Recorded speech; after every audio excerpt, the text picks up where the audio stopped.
Muy bien, comencemos. Muy buenos días, chicos, chicas. El día de hoy vamos a avanzar lo que es histología de los sentidos. En esta primera parte lo que vamos a avanzar son tres sentidos principalmente, lo que es el olfato, el gusto y el tacto, y la histología de sus órganos respectivos. Entonces,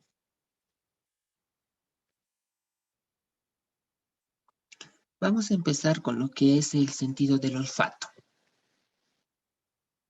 El sentido del olfato básicamente tiene como su órgano receptor a lo que es la nariz. Sabemos que la nariz es la vía de ingreso hacia las vías respiratorias. La nariz, a ver, vamos a hacer un dibujito más grande, bien de forma, no importa. Ya. Sabemos que la nariz es el ingreso hacia vías respiratorias, principalmente hacia pulmones.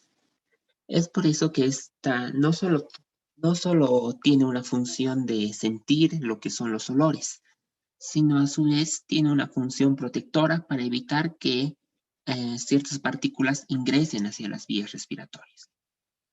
La nariz por dentro está recubierta, al igual que el resto de las vías respiratorias, recordarán lo que hemos avanzado un poquito en respiratorio, eh, por una mucosa, un epitelio respiratorio en cierta parte.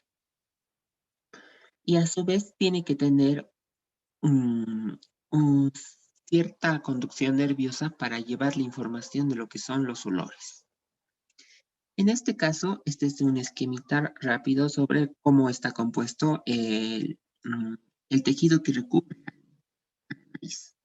Sabemos que la nariz propiamente dicha no tiene soporte óseo, es decir, por dentro no hay un hueso propiamente dicho que sostenga la estructura de la nariz. Es por eso que tiene un soporte más que todo cartilaginoso, es decir, que va a estar sostenido por lo que es el cartílago. Entonces, lo primero que nos vamos a encontrar es con unos pequeños cilios. Todos estos pelitos que vemos son los llamados cilios. Y en este caso los llamamos los cilios olfatorios. ¿Por qué? Porque cumplen la función importante de llevar la información sobre lo que es los olores. Estos cilios conforman lo que es nuestro epitelio, lo que es el epitelio, que a su vez está conformado por lo que son las células olfatorias, que podemos observarlas aquí, una celulita, otra celulita, otra celulita. Nos damos cuenta, este epitelio es bastante parecido al que compone el resto de las vías respiratorias. No obstante, aquí vemos que los cilios son un poco más alargados,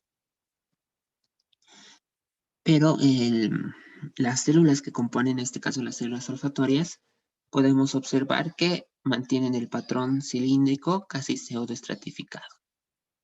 Finalmente tenemos lo que son las células basales, que son estas celulitas de aquí. Las celulitas basales que delimitan lo que es el epitelio. Después de esto ya tenemos lo que es una lámina propia, la misma lámina propia que va a ser tejido conjuntivo conectivo, laxo, ricamente vascularizado. ¿A qué me refiero al decir vascularizado? Que va a estar altamente irrigado por lo que son algunas vénulas o arteriolas en este nivel.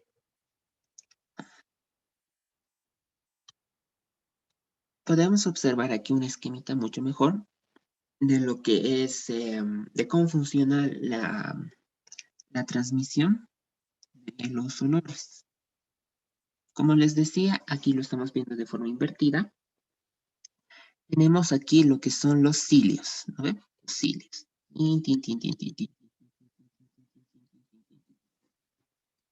Todos estos cilios están conectados a los que son las células olfatorias que van a hacer una función de recepción. ¿A qué se refiere? A que cualquier estímulo lo van a recepcionar y lo van a transmitir. ¿Hacia dónde? Principalmente hacia el cerebro. ¿Cómo se da este estímulo? Bueno, prácticamente los estímulos que recibe la nariz son básicamente los olores. Estos se dan por medio de las sustancias químicas que emite cada una de las sustancias y que emite los olores característicos, ya sea algo agradable o ya sea algo completamente desagradable. Todos estos estímulos son transmitidos por estas celulitas que les decía hacia la vía nerviosa. Aquí de todas formas también tenemos que en el epitelio tenemos algunas células que cumplen solo la función de sostén y a su vez aquí también tenemos las células basales. En el epitelio, ya en la lámina propia, podemos observar que a su vez también existe tejido glandular. En este caso tenemos a la glándula de Bowman, que puede estar alojada dentro de lo que es el tejido conjuntivo o conectivo laxo, que teníamos en lo que es la submucosa del, de lo que es el epitelio respiratorio. Y asimismo aquí tenemos las llamadas células de Schwann, que están dentro de este nivel. Entonces, básicamente, el epitelio respiratorio ya se completa aquí en vías respiratorias superiores. Les decía que tiene una función una función de llevar la información sobre lo que son los olores y a su vez una función de protección. ¿Por qué?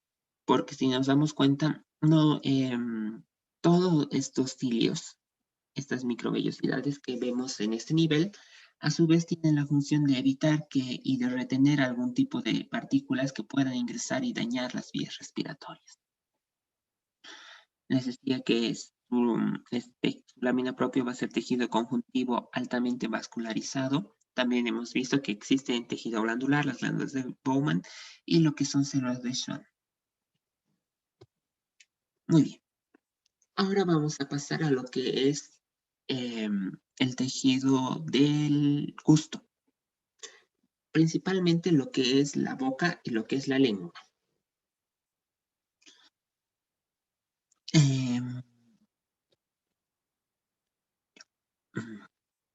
Aquí tenemos un acercamiento de lo que es lengua. La lengua básicamente va a estar compuesta por lo que va a ser igual. Primero tenemos una capa epitelial. Y luego tenemos lo que va a ser una capa muscular.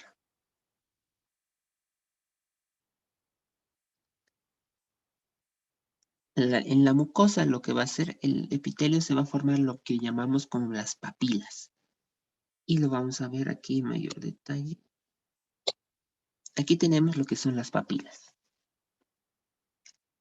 Estas papilas tienen lo que se llama el botón gustativo. ¿Y qué es el botón gustativo? Básicamente es una unidad la que nos va a permitir sentir lo que son los sabores. Antiguamente se creía que los sabores estaban delimitados, es decir, que por ejemplo el ápex de la lengua, o sea, la puntita, sentía el sabor dulce específicamente, algo o el sabor salado específicamente. Esta teoría, si bien ha sido bastante compartida, actualmente ya no se la considera tan válida, porque se ha comprobado que en toda la superficie de la lengua sentimos los mismos sabores. Y los sabores básicos, que en este caso sería salado, dulce, agrio, ácido y lo que es el sabor umami o también llamado el sabor metálico. Aquí tenemos dos tipos de papilas, las que van a ser las filiformes y las fungiformes. ¿Por qué tenemos este nombre? Bueno, decimos que es fungiforme porque básicamente tiene una forma de lo que va a ser un hongo.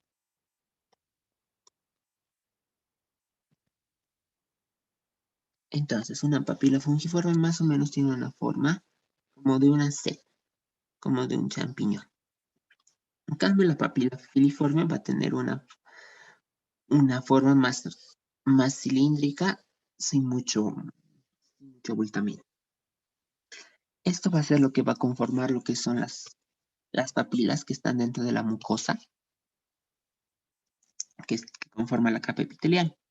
Y a su vez, las fibras musculares de la lengua, vamos a encontrarnos con un tejido muscular, que va a ser el encargado de que podamos justamente ejercer la fonación.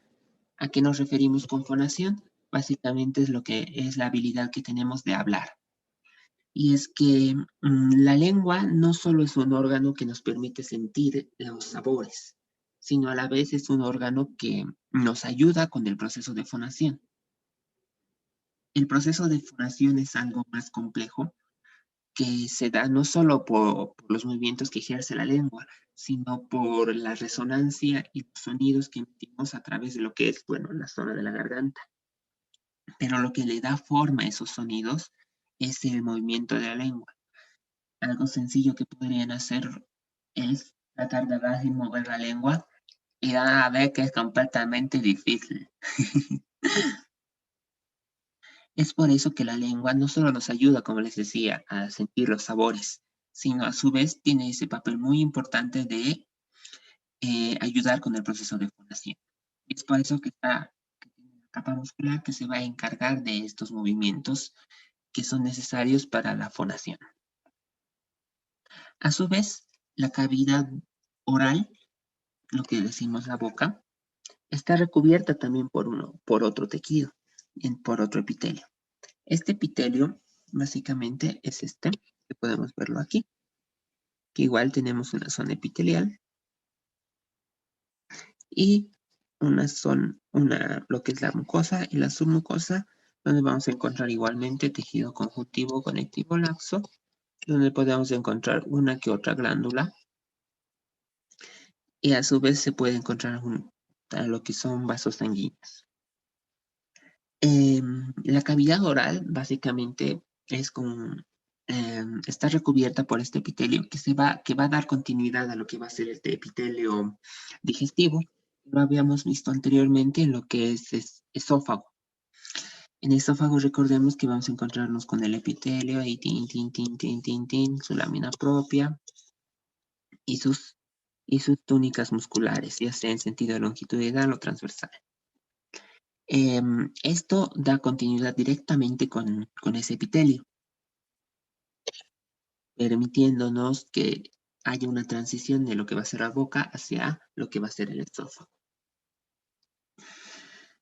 Bueno, básicamente les decía, eso es lo que consiste lo que es el tejido del sentido del gusto. Ahora vamos a entrar en lo que va a ser quizá el poquito más largo, lo que va a ser el epitelio del sentido del tacto, lo que es básicamente piel. Aquí también hablamos del término tegumentario.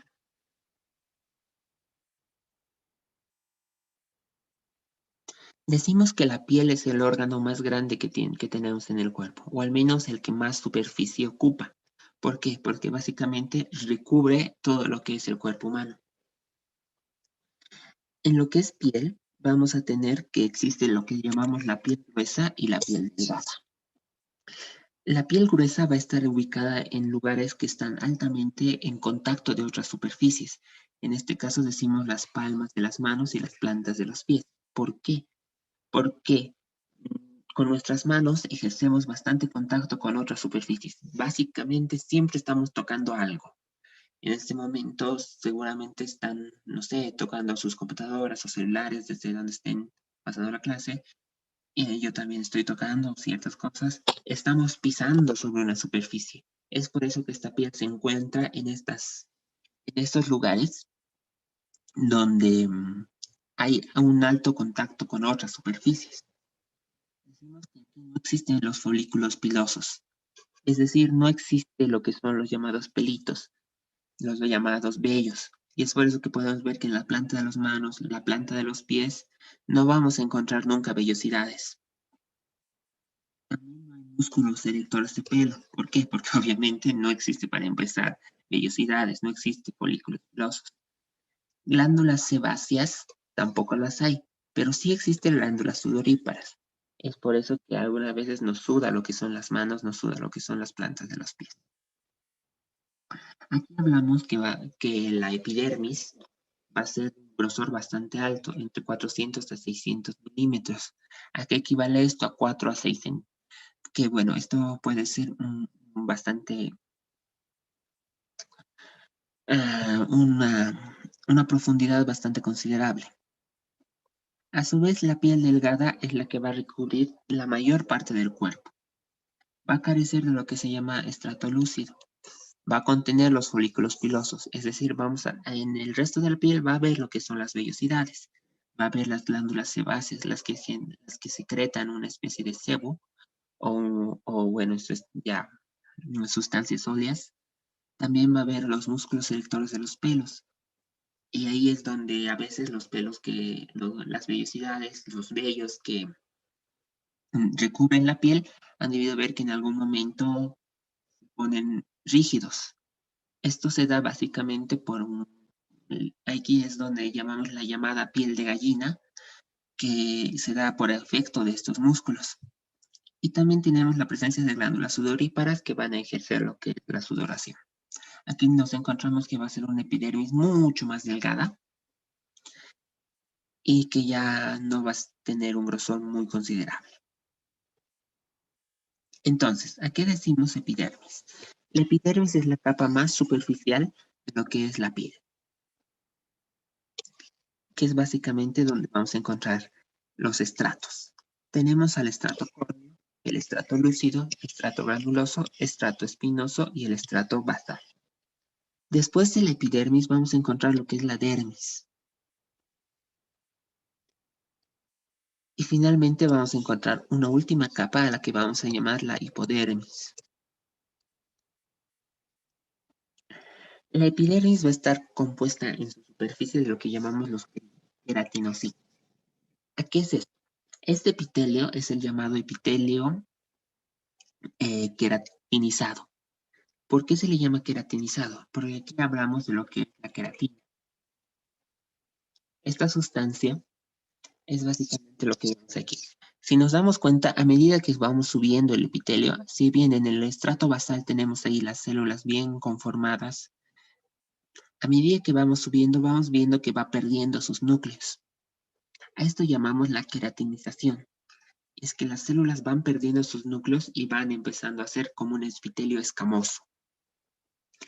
A este epitelio, que recubre la parte superior de la piel, está en constante renovación. ¿A qué se refiere? Las células D que están en la parte más inferior van multiplicándose de tal forma que van subiendo un estrato hasta que llegan al estrato córneo donde ya van perdiendo el núcleo y bueno, va a suceder lo que es la descamación.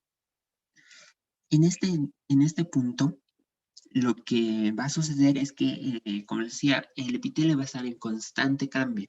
Es por eso que cada vez que han debido ver su propia piel, va cambiando de poquito a poquito y va descamándose un poquito. Esto es un proceso normal. A su vez, decimos que la piel es uno de los órganos que tiene mayor capacidad de reparación. Es por el tipo de herida, la piel por lo general tiende a regenerarse de una forma algo rápida, por así decirlo. No obstante, cuando hay una herida bastante grande, aquí ya no vamos a poder recuperar el tejido con todos estos estratos que originalmente teníamos, sino en su lugar se va a tener que recomponer con lo que llamamos tejido fibroso, lo que va a dejar las llamadas cicatrices. Bueno, aquí vamos a tener lo que son las células de Langerhans y los linfocitos T citotóxicos. Y mucho más abajo en la capa de la dermis vamos a encontrar que existe harto tejido linfático. Tenemos linfocitos NK o los llamados natural killer o asesinos naturales. Los monocitos, mastocitos. Todas estas células, básicamente el rol que cumplen es una función inmune.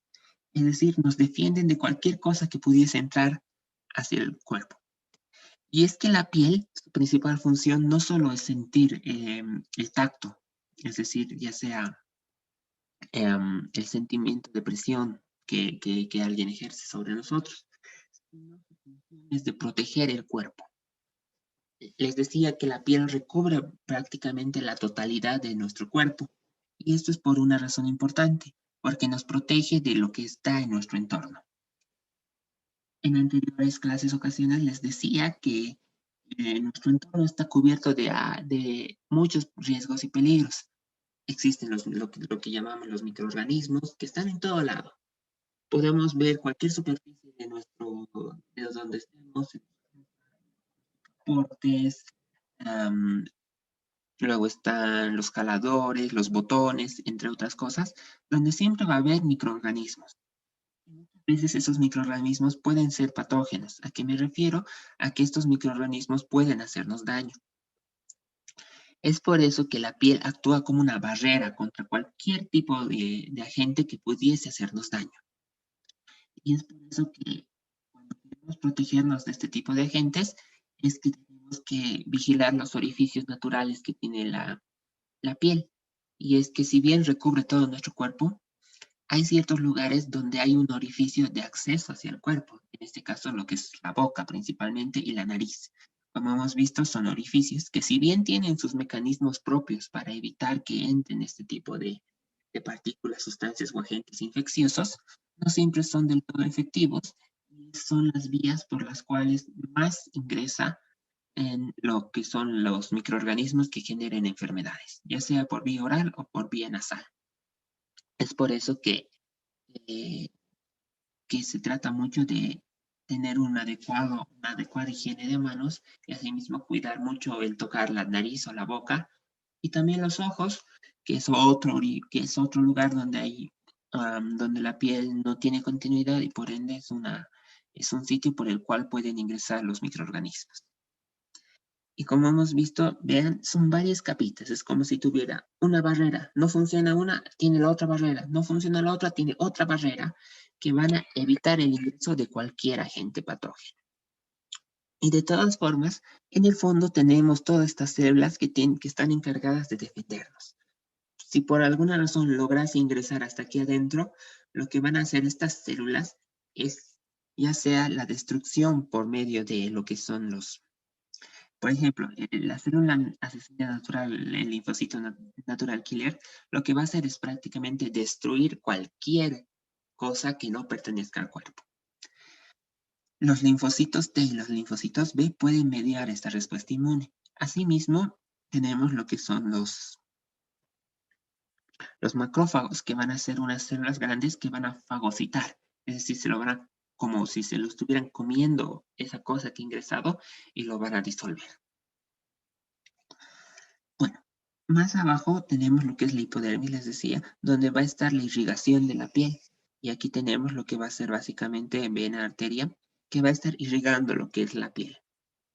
¿Y eso por qué? Porque les decía que, bueno, todo nuestro cuerpo necesita irrigación. Y es por eso que la sangre va hacia todo el cuerpo. Todo ese esquemita que lo hemos visto, no se ve tan bonito ya cuando lo vemos en una placa. Tampoco es muy difícil, porque igual, teníamos aquí lo que les decía, donde básicamente están las células queratinizadas, donde podemos ver no tiene núcleo, es básicamente como si fuera un ovillo de lana y como si fuera espagueti, nada más. Luego ya tenemos los estratos granuloso y espinoso y el estrato basal, donde ya tenemos las células definidas, podemos observar que tienen sus núcleos, mucho más en el estrato basal, donde se puede observar claramente sus núcleos. Les decía que estos queratinocitos van subiendo poco a poco hasta que finalmente pierden el núcleo, de tal forma que la piel se va renovando constantemente. Asimismo, aquí en el fondo tenemos unas células llamadas los melanocitos. Estos melanocitos son células especiales. ¿Por qué? Porque estos melanocitos tienen una sustancia llamada la melanina. Esta sustancia es la encargada de dar el tono de color de la piel. Y también tiene una función protectora. ¿Por qué? Porque esta es la sustancia que previene la absorción de los rayos ultravioleta. Los rayos ultravioleta son generados naturalmente por el sol y estos pueden ser bastante dañinos para la piel generándonos diferentes patologías, siendo la más grave el llamado cáncer de piel. Y es por eso que en los lugares donde existe mayor radiación solar, y es decir, donde hay mayor incidencia de estos rayos ultravioleta, es que existe mayor cantidad de esta sustancia y lo que llamamos la melamina. ¿Para qué? Para que y lo que hace que los melanocitos sean un poquito más oscuros.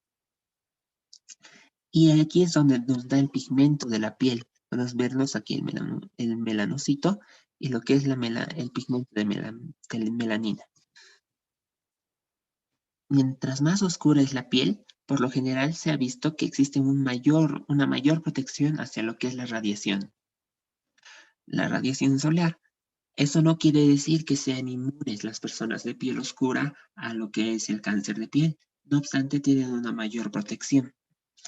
Estos básicamente se ha descubierto que existe una correlación geográfica en los lugares donde hay mayor radiación ultravioleta. La gente que vive en esos lugares tiende a tener un tono de piel mucho más oscuro que en los lugares que están más alejados de alta incidencia de radiación ultravioleta, donde las personas tienden a tener un tono de piel mucho más claro. Como les decía, este pigmento es dado por lo que son los melanocitos y básicamente ejerce una función protectora a lo que va a ser la radiación ultravioleta. No obstante, también esto se da por factores genéticos en base a la herencia genética que tengamos de nuestros padres. Y bueno, como les decía, esta piel, esta célula que va a estar ubicada en la lámina basal, en el estrato basal de lo que va a ser la piel, es la que va a dar el tono, la tonalidad de la piel correspondiente.